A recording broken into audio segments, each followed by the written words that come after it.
Welcome to the official launch of the Global Terrorism Index. My name is Maria Jose Maldonado. I'm a research fellow at the Global Governance Institute, and I am honored to moderate today's discussion. Today marks the release of the 11th edition of the report, which is produced annually by the Institute for Economics and Peace. Throughout the years, the report has built a strong reputation based on the quality of its analysis and ability to capture the latest trends around the world. The Global Terrorism Index is a comprehensive resource used by the UNOCT, UNOCD, police forces, and counterterrorism departments globally.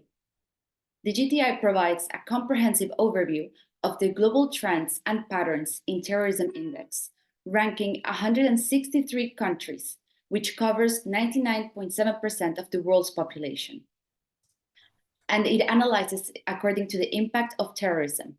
The indicators included in the reports include the number of terrorist incidents, fatalities, injuries, and hostages. And it also provides special sections to analyze better the latest trends and patterns in terrorism. We have the pleasure to have with us today for the presentation Steve Killelea, who is the founder and executive chairman of the Institute for Economics and Peace, and also Thomas Morgan, who is the chief research officer at the Institute for Economics and Peace, and who will be joining us today in the Q&A session. Before we begin, I would like to encourage the audience to engage in the conversation. Please write your questions using the Q&A tool at the bottom of your screen. The speakers will address your questions at the end of the presentation. And also, please note that the Global Terrorism Index report was launched globally earlier today, and can be downloaded on IEP's websites at economicsandpeace.org and visionofhumanity.org. We will make sure to add these links in the chat so you can be able to download them and see them as well. And without further ado, let's begin the presentation for today. I am honored to introduce our first speaker, Steve Killelea, who is the founder and executive chairman of the Institute for Economics and Peace, a global think tank dedicated to building a greatest understanding of the factors that create and sustain peace. He is also the founder of the Global Peace Index, the world's leading measure of peacefulness used by governments, private sector, universities, and multilateral organizations worldwide, including European Union, United Nations, and more. He is an accomplished entrepreneur, philanthropist, and a published author. If you want to learn more about his trajectory and also the project of the Global Peace Index, please make sure to read his book, Peace in the Age of Chaos. Steve is at the forefront of philanthropic activities focused on sustainable development and peace. In 2001, he also established a charitable foundation, which has substantially impacted the lives of over 3 million people in some of the world's poorest communities. And now, I'm honored to pass the floor on to Steve. Please, Steve, the floor is yours. Well, thank you, Maria, for that introduction. It's great to have everyone here, and really looking forward to the presentation. We launched the index just a couple of hours ago, so it's fresh off the press, and we're already getting media coverage in many different markets around the world. So I've got a presentation. The presentation will take approximately 25, possibly 30 minutes, after which we'll then open it up for Q&A. There's a Q&A session, so please send them through. We won't be able to answer everyone's question, but we do have a moderator who will then select the questions, pass them to Maria. Maria then will read them out, and either myself or Tom Morgan will provide answers. So without more to do now, I'm going to share my screen and put up the Global Terrorism Index presentation for 2024.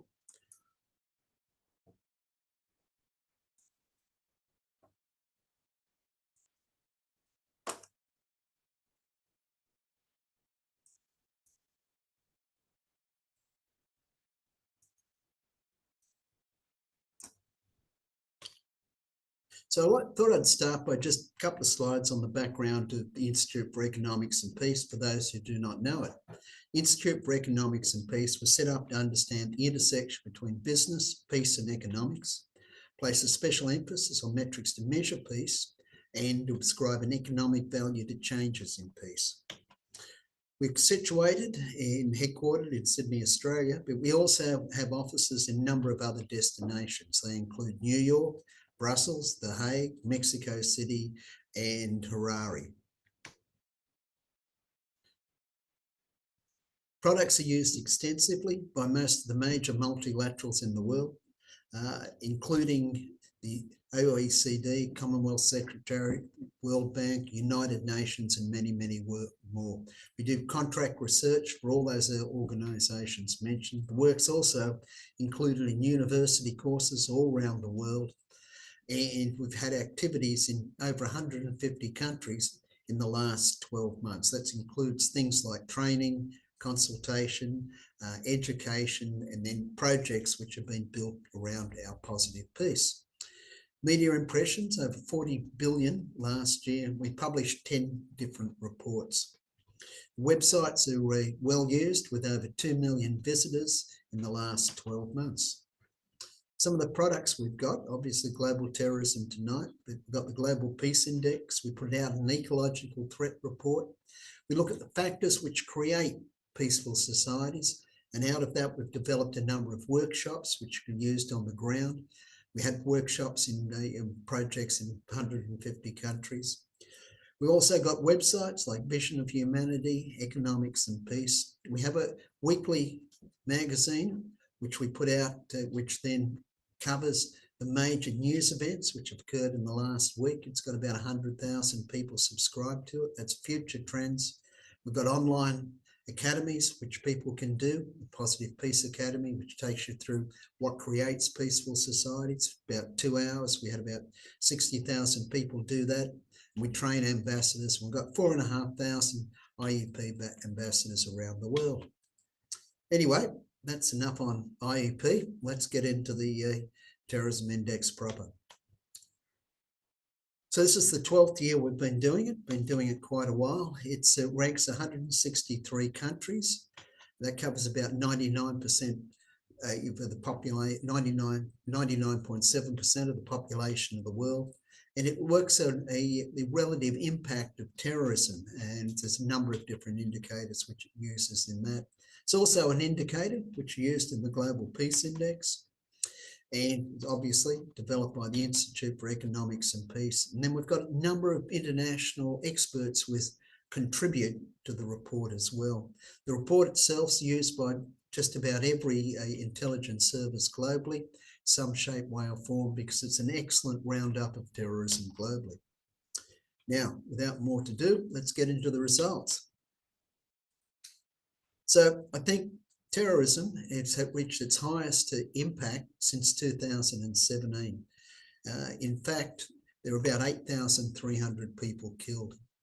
And as we look forward to 2024, we do expect this year to be worse for a number of different reasons, which I will come down to further on in the presentation. Even without the October the 7th attack by Hamas, deaths still would have risen 5%. So we can see it's still getting worse. Now, the epicenter of terrorism's firmly moved out of the Middle East and is now situated in the Sahel. And so the Sahel, other than maybe, and we're looking obviously at Israel, and if we're looking at Syria, other than that, the Middle East has improved dramatically, with Iraq having a major improvement, with deaths from terrorism now dropping 99% since 2015. So I think there were 67 people killed in 2023 in Iraq. By contrast, terrorism in democracy is now at a 15-year low. So there are literally 23 attacks, 21 deaths, 16 of those deaths actually occurred in the United States. So deaths from terrorism, as I've mentioned, are 8,352. That's an increase of 22%. And 1,200 of those deaths are because of the October the 7th attack.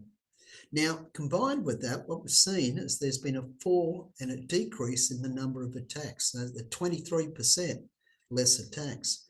Now, with deaths going up, attacks going down, that means that terrorism has now become more lethal. In fact, we can see an increase in the lethality of the attacks. increasing by 22%. The number of countries recording an attack also fell. And again, this is showing the concentration of terrorism. It's becoming more concentrated with time. So 60 countries suffered from it. So the number of the countries suffering from attack were 50. That's compared to 60 last year. And also the number of countries recording a death fell by about 7%. So it dropped from 44 countries down to 41. So again, we can see that terrorism's really quite concentrated. The Hamas-led attacks was the deadliest attack of the year, obviously, and that's the biggest attack since 9/11 in 2001. And probably, well, it definitely is one of the biggest attacks of all the time. The response to the attack has been deadly. We've now seen over 30,000 Palestinians killed by the military response. That's roughly about 1 in every 75 people living in Gaza. Burkina Faso is now the country most impacted by terrorism, with deaths rising by 68%. So there's 1,907 deaths. Israel came in second at about a bit over 1,250 deaths. This is the first time that a country other than Iraq has been ranked first on the index. And I think that's pretty significant. So it is showing how you've got that shift moving out of the Middle East and over into the Sahel region. Now, this is a map of the world, gives you a rough idea of where the terrorist attacks are situated. The size of the bubbles is significant on the size of the attacks. And just, again, this graphic just drives home how large the Hamas attack on Israel was. It's really is a very, very large attack. You can also see when we look down into the Sahel, there's multiple attacks which involve dozens of people and some over 100. So now, a couple of fundamental considerations. The Taliban is no longer classified as a terrorist group since it gained control of Afghanistan, because the index only measures non-state actors. It doesn't measure countries themselves. But what we did, because we can see that there's a large number of the attacks aren't actually attributed to a group. In fact, it's a little bit, only about 56% of attacks are actually attributed to a group. So what we've done is we've implemented some machine learning to now take the unattributed attacks and attribute them to the group most likely to do it. And so from this, what you can see, Islamic State would have had another 40% more deaths than what it was 60% more deaths than what it was attributed to it. If we look at Al Qaeda, the first graph along, what we can see there, that's the organization which claims the least number of attacks for what they do. Now, this is a rank of the various countries by the impact of terrorism in 2023. What you'll notice, there are a number of changes here. We can see Somali has improved. Obviously, Afghanistan has improved a lot. We can also see that Burkina Faso and Mali are suffering from major terrorism, as is Nigeria and Niger, all over in the Sahel region. And the other thing is, when we look at this, what we can see is that all the countries are actually suffering from conflict. All these countries are in conflict. And so when we look at the deaths caused by terrorism, what we find is that over 90% of deaths actually happen in a conflict zone, or in a major conflict zone. So this graph here gives an idea of the 5 most impacted countries. The 5 most impacted countries, the death increased by 66%. Obviously, in many ways, that's skewed by the size of the Hamas attack in Israel. But again, we can see at the top, the top bar, that's Burkina Faso. We can see what's there. And now, if we note also the very bottom one, the green graph, what we can see there's a drop in the number of people affected in all other countries. So that's almost a 20% drop. So, and actually that fell by 13.5% in all other countries. This comes back and it's the 10 countries with the most deaths. So again, we can see it's Burkina Faso, Israel, Mali, Pakistan, Syria, Nigeria, Niger, Somali, Myanmar, Cameroon, and then the rest of the world. So that's 87%. So only 13% of the deaths from terrorism occur outside the countries at the 10 worst affected countries from terrorism. And again, I'll just emphasize all these countries are in conflict. Now, these are the countries which have increased the most. Obviously, we've been talking about Israel. The deaths there went up 1,186%. Sorry, there's 1,186 deaths was the increase in Israel. It came off a very low base. Burkina Faso, number of deaths was up 772. And now we can see it step down with increases in Uganda. We can see Colombia has got an increase of 51 deaths.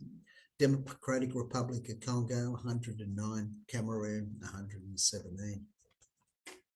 And again, we can see it's dominated by Sahel, Sub-Saharan Africa, and the Middle East. Now, these are the countries where deaths from terrorism increased the most. Again, Afghanistan's biggest. Somali has improved a lot. That's in terms of deaths caused mainly by Al-Shabaab. You can see Mali, there's been a big improvement in that. Now, Mali does border Niger and Burkina Faso. So whether this is a trend or whether this is a abnormal, we don't know. We certainly do know that the terrorist groups, Al-Qaeda and Islamic State, are very active within the country. Iraq has improved. It's down yet again by 128. And so that was almost a 2/3 reduction in deaths. Myanmar is down somewhat, but still a very troubled country. We can see Mozambique, Egypt had a big improvement, Turkey, small improvement, Indonesia, and finally India. Now we'll come back and look at some of the trends with terrorism now over time. So we'll look at what occurred between 2007 and 2023. So one of the things I want you to look at is the grey at the bottom of this. Now, if we look and took out the Hamas attack, because you see that as an abnormally high attack, you would see since 2017, the number of deaths in all other countries is just slowly decreasing. And if we move up and we look at the blue graph up the top, what you see there is the deaths in the Sahel. So we go back to 2008, there was virtually none. We can just see the slow increase, and we can just see it getting worse year by year. The other area which is of interest is Iraq. So if we're looking at Iraq, that's the yellow one in the center, or I should say the orange one in the center. And we can see just the dramatic improvement in the number of people killed there. We come down and we now look at by region. I'll give you an idea by region. So this looks at MENA, Sub-Saharan Africa and South Asia. So if we're looking at Sub-Saharan Africa, again, you can see the rise there. You can see the big improvements in the Middle East and North Africa since 2016. And also we can see the improvements in South Asia since 2018. These are the deadliest terrorist groups, and we can come back and have a look at it again. These rely on claim attacks, not the attacks which are attributed to them, so I should make that clear. And so what we can see here is obviously the Hamas attack. You can see a vast increase there. We can see all other countries, dramatic fall there. We can see Islamic State. It's been sort of bouncing around about the same level since 2019. So JNIM, that's an affiliate of Al-Qaeda, and we can see that that's sort of bouncing around at roughly the same level since about 2018.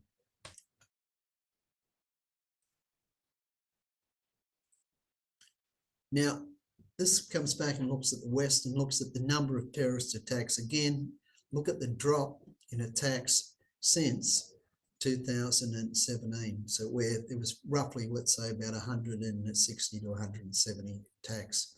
We're down to 23 in 2013. And what we can see is the way the attacks are being categorized. So we can see the number of religious attacks moving through there, political attacks, and we can see the way the religious attacks, highest in 2017, have been slowly falling off since then. But although the attacks are small, they were amongst the most deadly. Many of the political attacks aren't particularly deadly.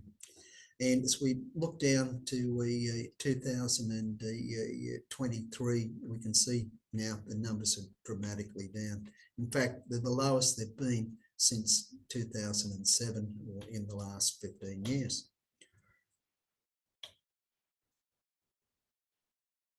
So I think this is a really interesting graph because it puts terrorism in context.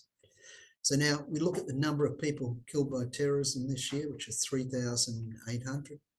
We can then look at the number of people killed in conflict. Now, this graph goes back and looks over many, many years. And so over, I think, the last decade. So now if we look at homicides, we can see the ratio of homicides now to conflict, and then above that again, suicide. But terrorism is a particular type of violence which really saps at the human emotions, and we can see the effect it has on societies. And a large part of that is it's an attack on the whole of society.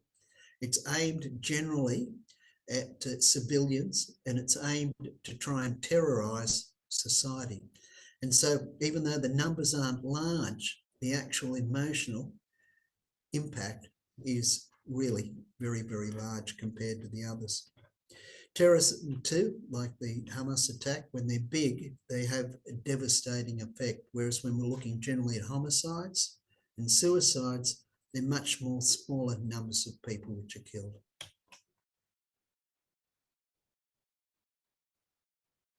Now, this is really quite an interesting graph.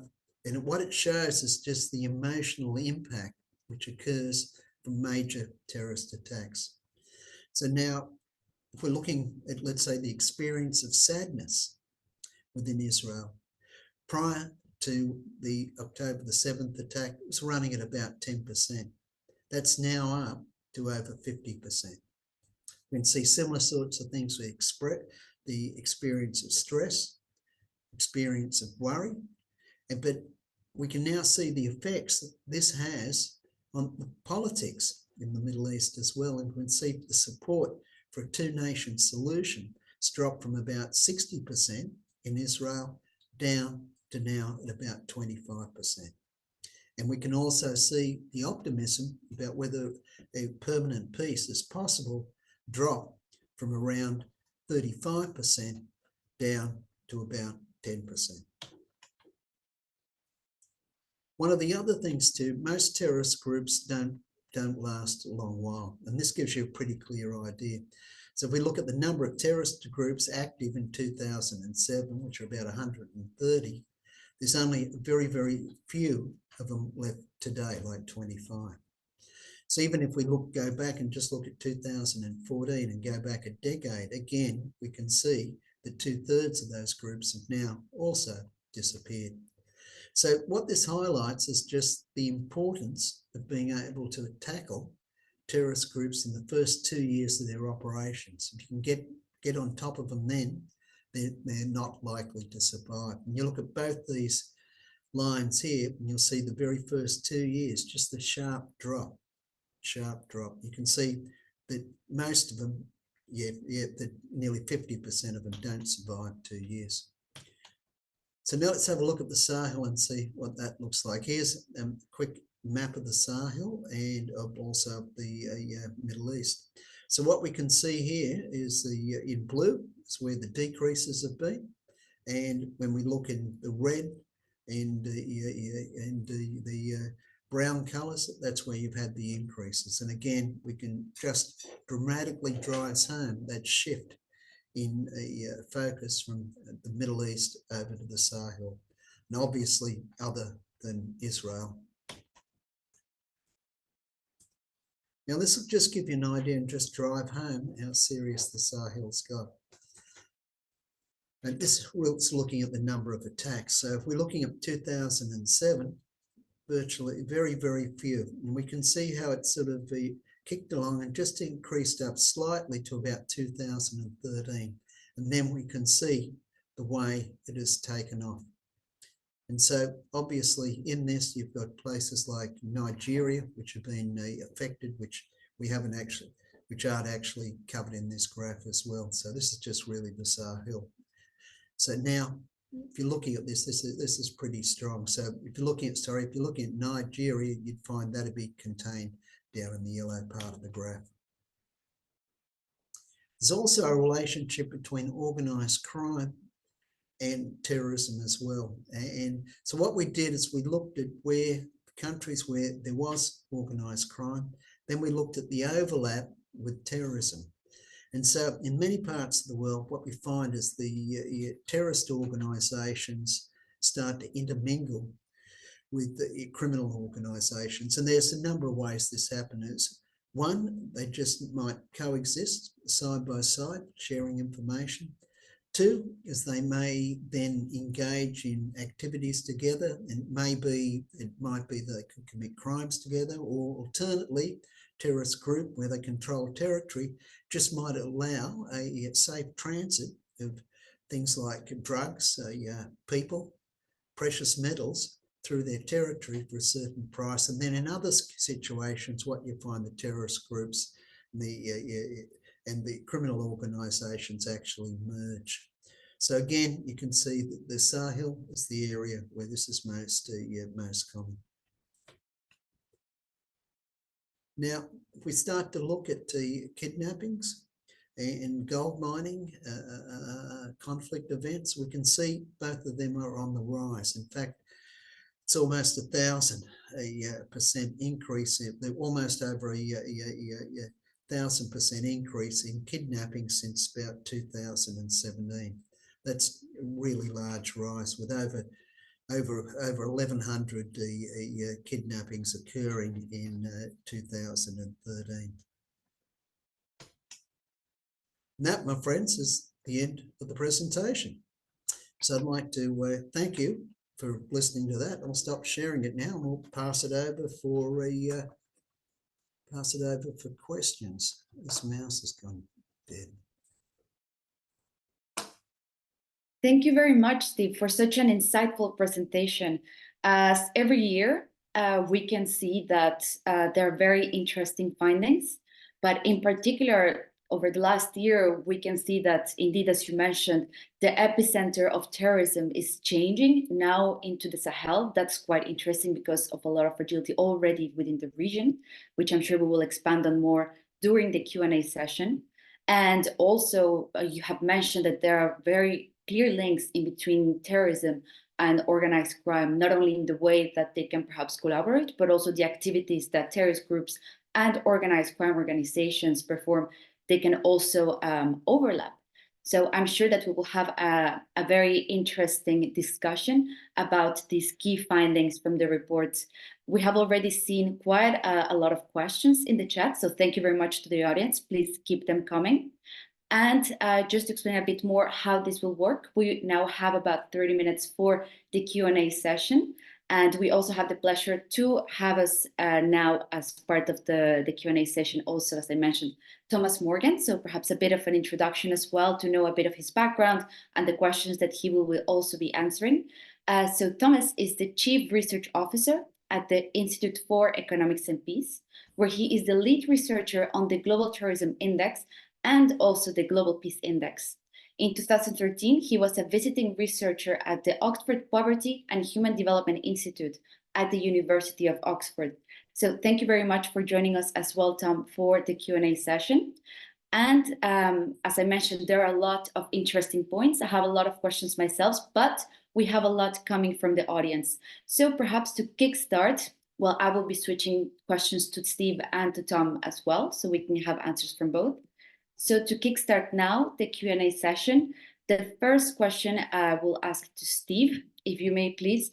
You mentioned in your presentation that lethality from terrorist attacks has increased, but simultaneously there is a trend that terrorist attacks are decreasing. Can you please explain us a bit more and give us more insights on how is this happening? Are strategies changing or motivations behind the attacks? Can you please explain further this trend and how we can better understand it? I think what it's saying is clearly that the terrorist attacks, a number of them are becoming more effective. So it may be that the terrorist groups are actually putting more sophistication into the attacks. So if you're going to do more planning, and you're going to use larger numbers of people involved in attack, then in all likelihood, you'll be producing less attacks.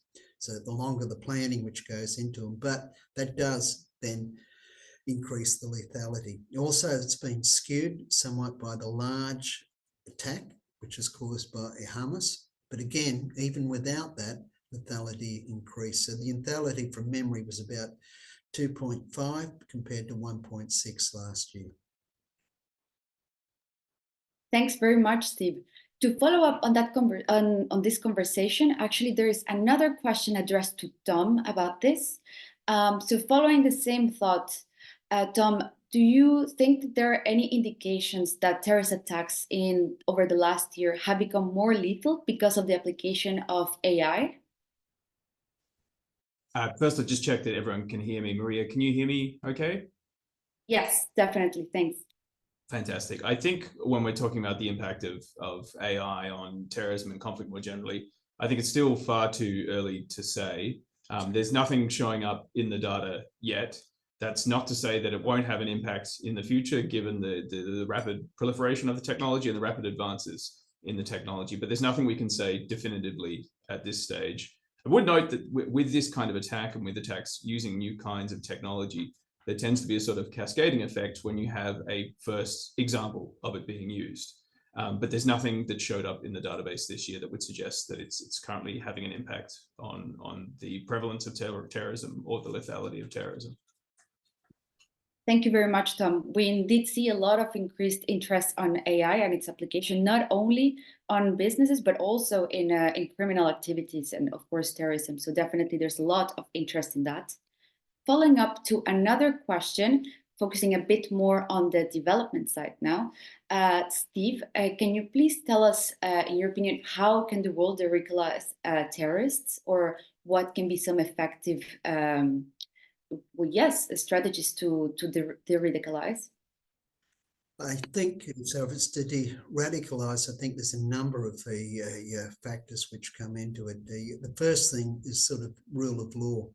So without some form of rule of law, these terrorist organisations and where they operate, they'll just keep operating. So there's some need for an effective military response to them. Now, having said that, an effective military response can sort of push the terrorist groups back, decrease the amount of territory they've got, but they'll just blend back into the community. And so once the military's lifted back up, then they're back there again. And also they've got the ability then to run asymmetric offences against the military. So that brings us back to what are the underlying conditions which are needed to actually eradicate terrorism. And that comes back to a broad plethora of things. My own view is it comes back to you really need to have an overall concept of development within the community, within these communities, ones where they can actually see that their lives will improve. This comes back somewhat to an acceptance of the rights of these people. They need to feel more inclusive. It comes back to lower levels of corruption. Corruption's really key. It comes back to better performing governments, and a lot of that comes back to the rule of law. so that the people feel that they've got a government which looks after them and can care for them. So that'd be my take.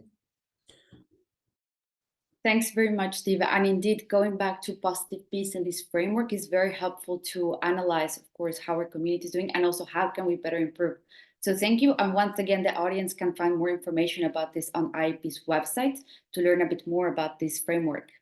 Now, moving on to another question to Tom, and perhaps to better situate also the conversation now on terrorism. Tom, what is the IAP definition on terrorism? To know how to record events of the terrorist attacks, and of course, how to analyze these groups and identify them. Yeah, so I've seen this question coming up in the chat a couple of times, and a couple of other people had questions which relate to the definition in some way. So there are a number of elements that have to be satisfied for something to be classified as a terrorist attack. First of all, it has to be committed by a non-state actor.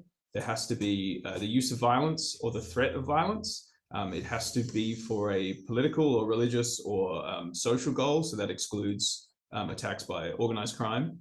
And it also, also the final element is that there has to be an attempt to intimidate or coerce to achieve that religious or economic goal. Now, obviously, there are going to be times when it's difficult to make that exact classification, particularly when you're in a conflict situation. So there will be attacks in conflict situations where it's not exactly clear, but the particular database that we're using pays a great deal of attention to making that classification very clear in conflict zones. The other thing I would point out is that there can be armed extremist groups or even just political groups where they have an element of terrorist activity, but also commit other activities as well. So it's not a matter of a group just being a terrorist group or not a terrorist group. Some of their attacks may be classified as terrorism, some not classified as terrorism. They may have a legitimate political arm and so on. So it's a little bit more complex and difficult to define than just saying a group is or isn't a terrorist group, or an attack is or isn't a terrorist attack. There are lots of different definitions of terrorism, but they almost all share those four elements to them. Thank you very much for giving us more insights on that. Now, having another question for Steve. So going back to one of the key findings, we see more terrorism shifting towards the Sahel. So Steve, can you please explain us more what are the factors leading to the shift in attacks away from the MENA region and into the Sahel? What is changing in these regions? So I think the first thing, there's been an effective war waged on terror in the Middle East. And so if we go back and we can look at the height of the war of the terror campaign, that was when Islamic State took over and captured vast territories in the Levant region. There's particularly active, let's say, in Iraq, Syria. And since then, there's been a concerted effort to destroy them in that regions. And they're not destroyed, but they're very, very weakened. Many of the fighters and leaders moved on and moved to other areas of the world where there was political instability and where there were large populations of Muslims who'd be sympathetic to their hardline ideologies. And so in many ways, when we look at that and we come into the Sahel, there's a number of countries there, such as Burkina Faso, Mali, Niger, had very, very weak governments in territory which it was difficult for them to control. And this was an ideal breeding ground for these groups. As they got in there, they're effective fighters with effective strategies. They would have had money. They would have been able to pull in from support from out of the Middle East, and have since grown into the situation where they are. But having said that, we can see in the last year in Syria, there's been some resurgence by Islamic State there. So we're looking at the deaths which are caused by Islamic State. That includes the ones which are in the Sahel, which are done by their affiliate, Islamic State of West Africa. 23% of the deaths were actually in Syria, and it's a substantial increase from the prior year. Thank you very much, Steve, for explaining us further this a very interesting trend as well. Now, moving forward to a different region in the world, Tom, we see that there are spikes of activities on countries like Ecuador and Colombia. How can you explain this shift in the activity? So in the case of Colombia, there has been a very substantial increase in attacks. I think an increase of attacks from 51 in 2022 to 171 in 2023. The majority of, in fact, all of those attacks have been attributed to two groups, and that's to FARC and to the ELN.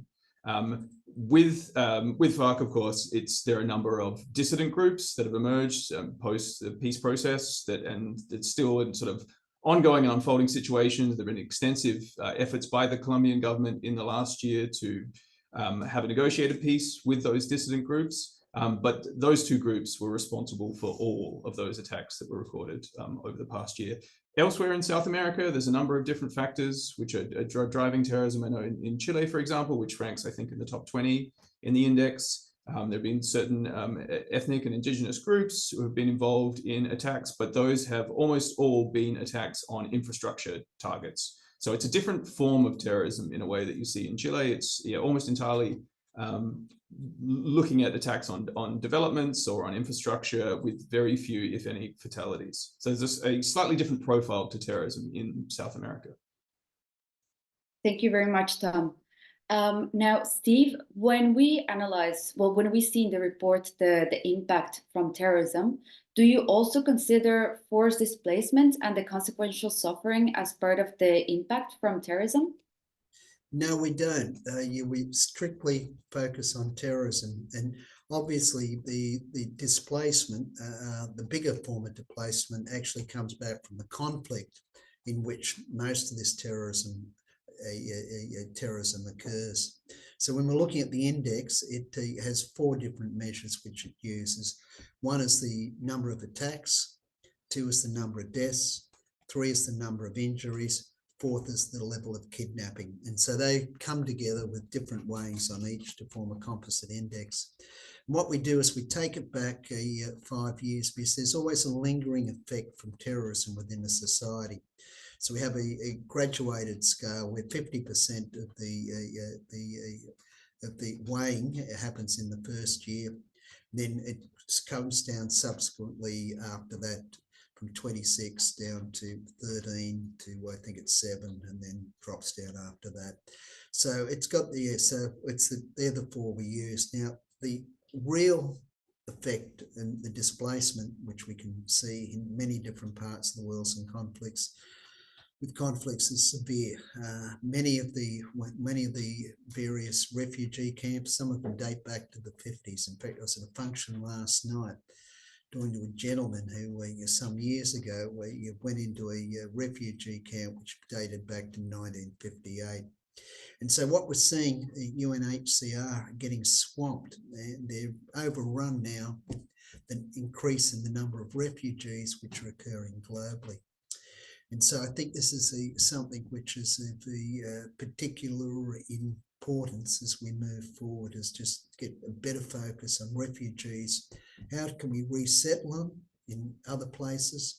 And when you can't resettle them, how can they go about having a productive country in the productive life, I should say, in the new country in which they've arrived at? Thank you, Steve. Now, a question for Tom. When you are looking at the future of the report, or also now, are you looking into the financial flows that fund terrorism?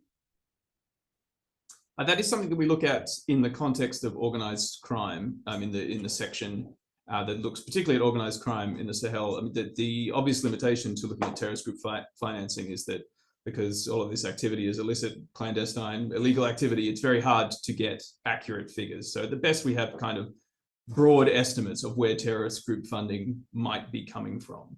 So we look in that section of the report, particularly at what percentage of terrorist group funding can be attributed to illegal activity. It's hard to draw conclusive evidence, but the suggestion seems to be that over the past 2 decades, you're seeing more and more of terrorist group funding being derived from organized crime in some form.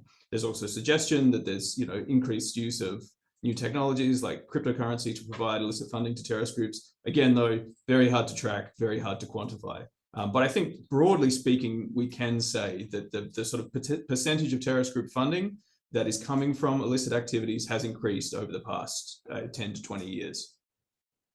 Thanks very much, Tom. And indeed, that goes back into the link to organized crime. Indeed, there are some interesting findings in the report, also, for example, on illegal taxation on businesses and so on. So very relevant to look back into the report for that as well, for the audience. Now, Steve, following back on the conversation more focused on development, one people in the audience asked pointed out that 6 out of 10 countries most impacted by terrorism are located in Africa. So what could this mean for African development? Well, if we look at it, it's very much skewed towards the Sahel.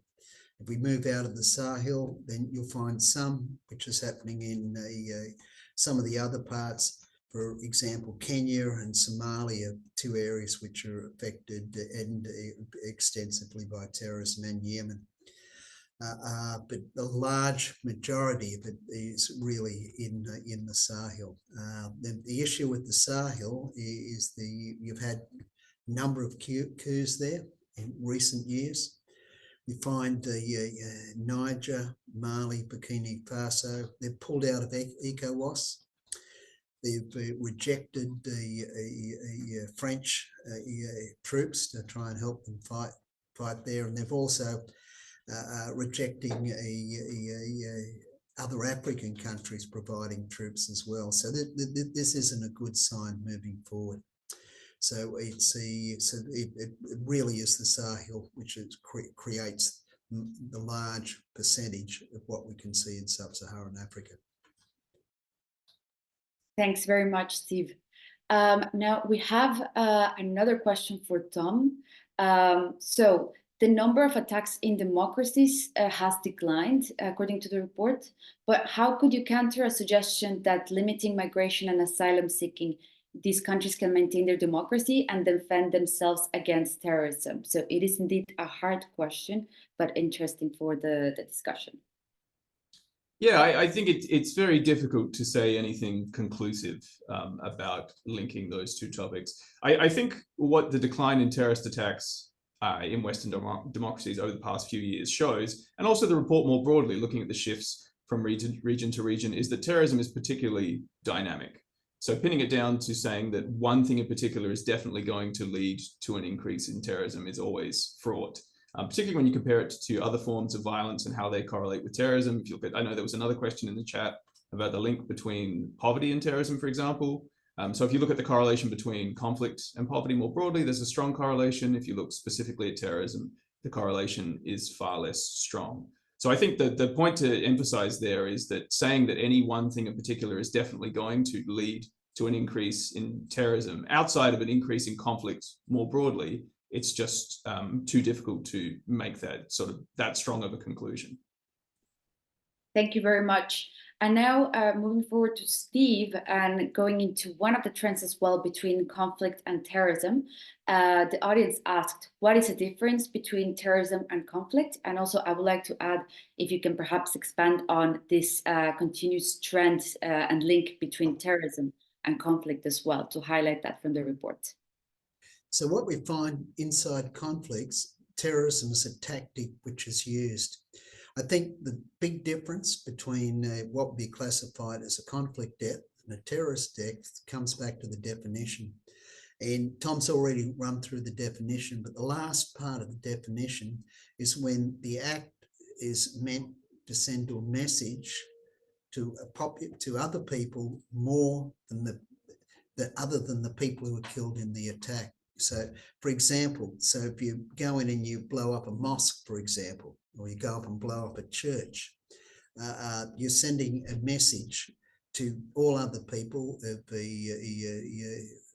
those faiths that they're targets as well.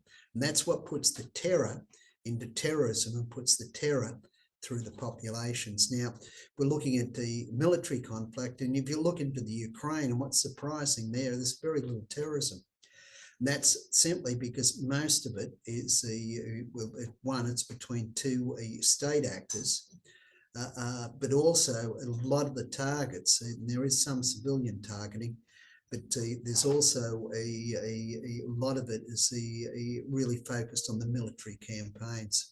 So if it's if it's soldiers and they're in a bar and they get attacked, then now that'll be classified as a terrorist attack. There's soldiers in uniform and they're out in the field and they get killed. Well, that's not classified as a terrorist attack. Similarly, sometimes there are civilian casualties there are civilian casualties in conflicts. Again, unless they're specifically targeted by a non-state actor, again, that wouldn't be included as an act of terrorism. So it's state to state, we don't include it. If it's non-state actors, yes, then we do. Thanks very much, Steve, as well. And now we have another question for Tom, focusing a bit more on the West. So, Tom, given the rise of lone terrorists in the West, including in the United States, for example, and also the large number of countries facing elections this year, which is also very relevant for the landscape of not only terrorism, but peacefulness in overall, do you consider that politicians and high-profile individuals be mindful of using inflammatory language or risk the trend continuing with further lone far-right terror attacks? I mean, I would say politicians and people with a high public profile should be careful what they say, regardless of the increasing risk of terrorism. It's always good to promote strong civil discourse, strong civil society. To the point more broadly about whether that kind of rhetoric can lead to an increase in terrorist attacks. There's been a lot of discussion around this and the idea of what's often commonly referred to as stochastic terrorism. I think perhaps that term gets thrown around just a little bit too easily. Again, with this kind of violence, it's very difficult to say conclusively that that kind of rhetoric leads to an increase in terrorism, because it occurs in an environment where that kind of terrorism is just on the increase anyway. So when you have the kind of political situation that leads to that kind of rhetoric, you're also likely to see an increase in terrorism. So proving conclusively that it's linked to those kind of statements is difficult. Nevertheless, having said that, it never helps a situation to have that kind of inflammatory language used.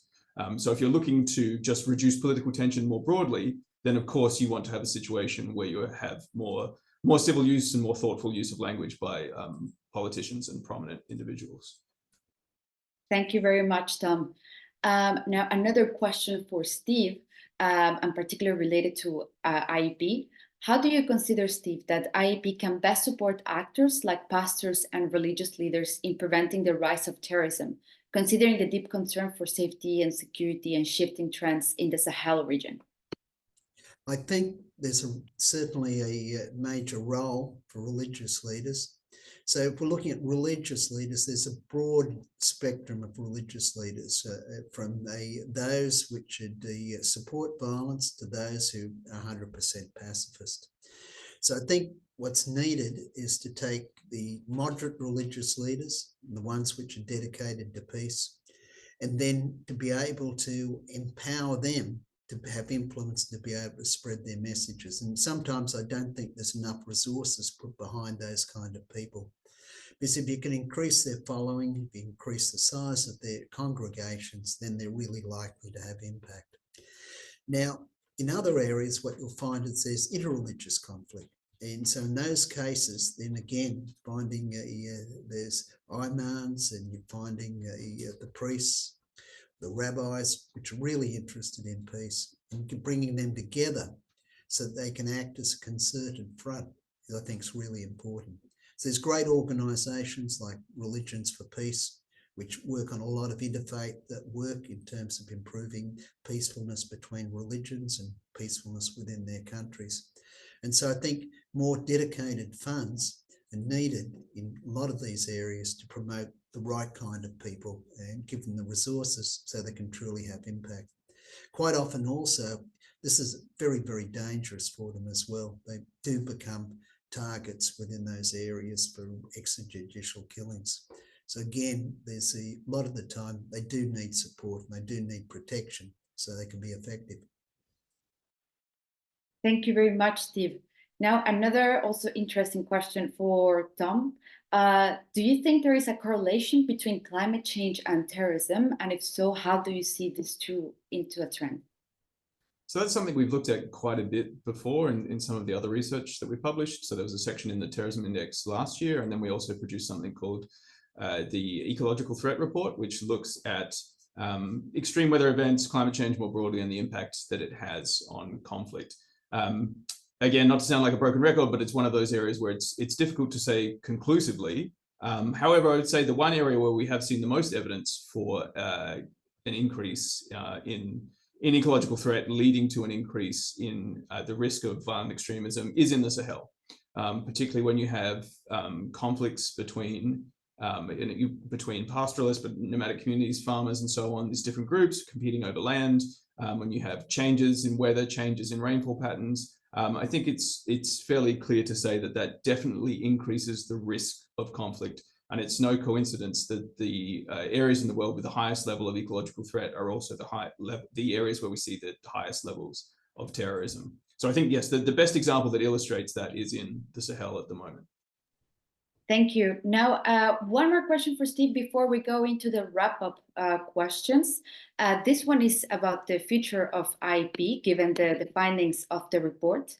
So, Steve, given the epicenter of terrorism that it has notably shifted to the Sahel, does IEP have any plans to establish an office in West Africa to enhance its contribution effectively? We are interested in setting up an office there at some point in time. Certainly through our ambassador program, we've trained many people. We've got a very large contingent of the IEP ambassadors in Nigeria. If we were to set up, Nigeria is probably, on West Africa, probably the most likely place. Abuja, maybe that, or maybe Lagos, but could also be somewhere else. But certainly that is within our sights at some point in the future. So I think West Africa is a very vibrant region. It's a lot of people living there, and you've got a lot of other conflict in other areas, ecological degradation, all areas where IEP works. So I could see us at some point, and it certainly won't be in the next 6 months, but I can see us at some point in the future setting up there. Excellent. That's also very exciting for the IEP as well, and to continue these initiatives. Now, Tom, another question for the future, in particular related to the landscape of terrorism. Where are the hotspots that you forecast will get the higher impact in the coming years? I think looking at what we're seeing, I think there's really no indication that the trend in terms of increasing conflict and deaths in the Sahel is going to abate anytime soon. Still just such high levels of political insecurity, the shift in many countries in the Central Sahel region away from organizations like the United Nations towards other countries. Really, there's nothing that suggests that there'll be any fall in that trend over the next year. As for trends elsewhere, I mean, there has been a very positive improvement in the Middle East and North Africa, but the real unknown here is the continuing impact of the war in Gaza, the impact that will have in terrorism going forward. There's there's very obvious indications of increasing regional instability in the Middle East, but then also indications as well that the conflict in Gaza is having an impact on the likelihood and threat of terrorism in Europe as well. So there have already been a handful of foiled plots, terrorist plots in Europe, which were directly linked to the war in Gaza and the October 7th attacks. So that's the other area where we would, again, maybe expect to see an increase in terrorism over the coming year. And then, of course, the other unknown that we talk about in the report is the fact that there are so many elections in 2024. Now, again, there's not necessarily a direct connection between elections and terrorism, but we know that the political situation in so many countries now is much more unstable than it's been at any point in the past 2 decades. So it's that rather than having like a clear direct link to terrorism, it's more that there is an environment where the likelihood of political related violence is on the increase. So I think in the Sahel again, potential terrorism related to the political climate, and then also the situation in Gaza. So those are the areas I think to look out for in 2024.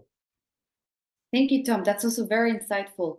And now we have the wrap-up question for Steve. So we see that the audience has been very engaged online with us today, but they also have the intention to engage offline and learn more opportunities of collaborating with IEP. So in particular, this participant asked, do you have any volunteer activities?